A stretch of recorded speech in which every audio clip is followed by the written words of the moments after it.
Membangun sistem kerja dalam tim kerja. Pelayanan publik merupakan pelayanan dasar dalam pemerintahan dan menjadi indikator penting dalam penilaian kinerja pemerintah, baik di tingkat pusat maupun daerah. Organisasi yang baik tidak lepas dari pelayanan publik yang baik. Oleh karena itu, peningkatan pelayanan dalam organisasi memerlukan tim yang efektif dalam aksi perubahannya.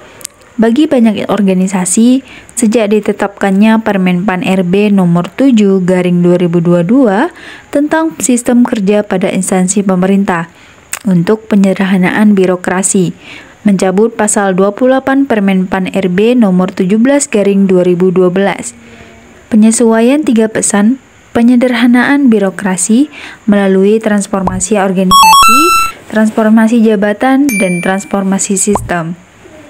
Tanggal 26 Januari 2023, kedudukan tugas dan fungsi Kementerian Agama ditetapkan.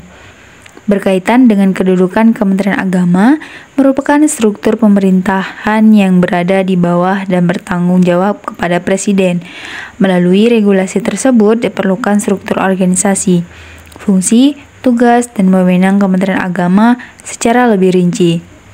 Dalam hal pengaturan tentang sistem kerja di Kementerian Agama menjadi hal penting, di mana segala prosedur dan tata kerja yang membentuk suatu proses aktivitas pelaksanaan tugas dan fungsi organisasi menjadi tuntutan.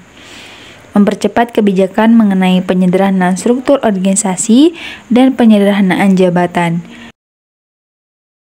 Kemudian, bagaimana terkait mekanisme kerjanya? Ilustrasi konsep dasar sistem kerja dimulai dari beberapa tahapan berikut.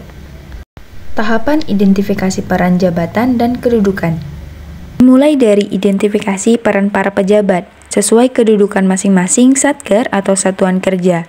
Kedudukan tertinggi di Kementerian Agama mulai dari JPT Madya atau Eselon 1 sampai JPT Pratama atau Eselon 2, Kepala Kantor Wilayah, dan sebagainya.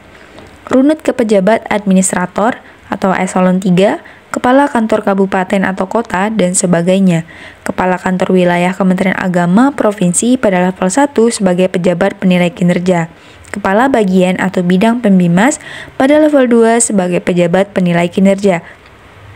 Selanjutnya, kedudukan merupakan penempatan posisi pejabat dalam struktur organisasi sebagai basis pemberian tugas dan tanggung jawabnya.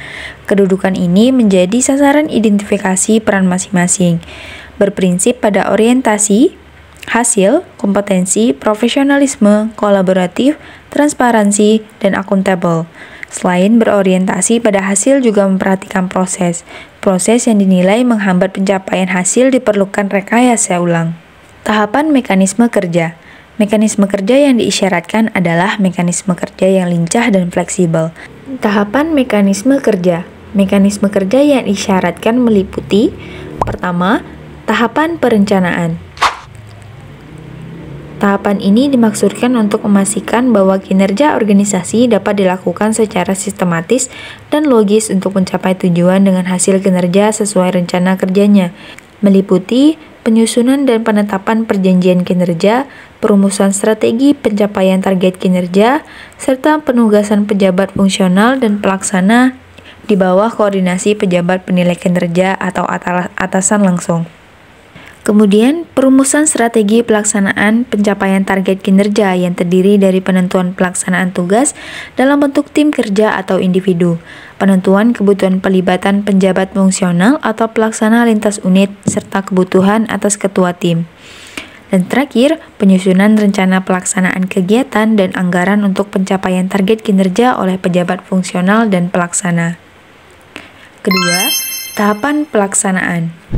Tahapan ini dimaksudkan untuk memastikan kegiatan dan anggaran dijalankan sesuai rencana, yang meliputi: A. Penyusunan rencana pelaksanaan kegiatan, pembagian peran dan pelaksanaan kegiatan oleh pejabat fungsional dan pelaksana. B. Pemantauan perkembangan dan pemberian umpan balik atas pelaksanaan kegiatan oleh pejabat penilai kinerja atau ketua tim. C. Penyampaian hasil pelaksanaan kegiatan kepada atasan langsung. Ketiga, tahapan evaluasi. Tahapan ini dimaksudkan untuk memastikan hasil pelaksanaan kegiatan sesuai dengan target yang diharapkan. kegiatan yang dilakukan pada tahapan evaluasi yaitu mereview atau hasil pelaksanaan tugas tim kerja atau individu oleh pejabat penilai kinerja dan atasan pejabat penilai kinerja. Pelaksanaan kegiatan dinyatakan selesai setelah pemilik kinerja menerima hasil pelaksanaan kegiatan dan dinyatakan telah sesuai dengan target yang diharapkan. Penugasan pejabat fungsional dan pelaksana. Pejabat level 1 dan level 2 dapat memberikan penugasan bisa secara individu maupun secara tim kerja. Penugasan tersebut dilakukan setelah penetapan kedudukan pejabat fungsional dan pelaksana dalam struktur organisasi dan peta jabatan dengan memenuhi kriteria sebagai berikut. Pertama, penugasan pejabat fungsional dan pelaksana diberikan oleh pejabat penilai kinerja atau pimpinan unit organisasi baik secara individu maupun dalam tim kerja. Kedua, penugasan dalam tim kerja dapat melibatkan satu atau lebih jenis jabatan. Ketiga, penugasan internal melalui usulan dalam satuan kerja dan ditetapkan oleh pejabat penilai kinerja bersangkutan. Penugasan dapat juga dilakukan dalam unit organisasi atau lintas unit organisasi. Keempat, penugasan melalui proses perencanaan berdasarkan beban kerja. Dan yang terakhir, penugasan dalam tim kerja dapat terlibat untuk melaksanakan tugas lebih dari satu target kinerja, baik berupa tugas rutin ataupun tugas insidental yang dilaksanakan dalam waktu tertentu. Pengelolaan kinerja pejabat fungsional dan pelaksana. Penempatan lanjutan pengelolaan kinerja pejabat fungsional dan pelaksana. Pada jenjang keahlian pertama berada di bawah administratornya, selanjutnya jenjang ahli madya maka dia berada di bawah JPT Pratama. Sedangkan jabatan pelaksana di bawah pejabat pengawas atau administrator.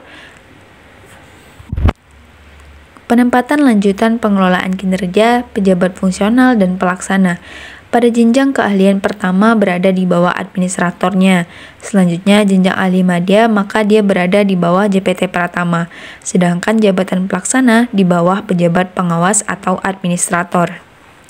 Hal pokok mendasari pengelolaan kinerja berorientasi pada pengembangan kinerja pegawai, pemenuhan ekspektasi pimpinan, dialog kinerja yang intens antara pejabat penilai kinerja dan pegawai, pencapaian kinerja organisasi, dan hasil kerja dan perilaku kerja pegawai. Oleh karena itu, idealnya tim kerja mendukung kinerja organisasi, jangan sampai dibentuk tim tapi tidak mendukung kinerja di atasnya atau kinerja organisasi. Pemanfaatan teknologi informasi. Arah kebijakan penyederhanaan birokrasi untuk mewujudkan efektivitas dan efisiensi penyelenggaraan pemerintah dalam pemanfaatan teknologi informasi. Memastikan lebih fleksibel, dinamis, dan kolaboratif dalam bentuk dukungan SPBA atau sistem pemerintah berbasis elektronik. Dukungan tersebut berupa: pertama, layanan administrasi berbasis SPBE seperti aplikasi e-Office, perencanaan, penganggaran, Monif, dan sistem informasi kepegawaian. Kedua, aplikasi komunikasi seperti video atau web conference, email, sosial media.